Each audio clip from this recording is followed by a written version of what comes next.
ಬೆಳಿಗ್ಗೆ ಬೆಳಿಗ್ಗೆನೆ bus stand ಬಂದ್ ನಿಂತಿದೀವಲ್ಲ, ಯಾರು ಬರ್ತಾರೆ? ನಿಮ್ ಅಜ್ಜಿ ಮಾಡಕ್ಕೆ ಕ್ಯಾಮ್ ಇಲ್ವಲ್ಲ, ಅದಕ್ಕೆ ಬಂದ್ ನಿಂತಿದೀವಿ. ಅದ್ ನಿಂತ್ಕೊಳ್ಳಲಿ.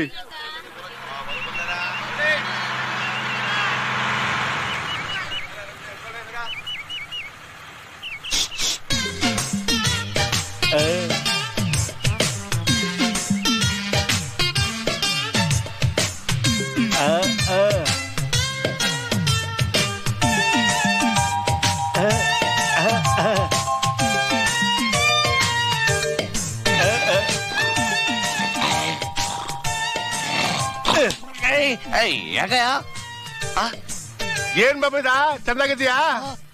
ಅಪ್ಪ ಅಮ್ಮ ಚೆನ್ನಾಗವ್ರ? ಅದ್ ಚೆನ್ನಾಗೋಳ? ಕಾಲೇಜ್ ಹೋಯ್ತಾ ತಾನೆ? ಈ ಸತಿ ಬರ್ಬೇಕಾದ್ರೆ ಒಳ್ಳೆ ರೇಷ್ಮೆ ಸೀರೆ ನಾ ತಗೊಂಬಿಟ್ಟು ಬರ್ತೀನಿ ಅಂದಂಗೆ.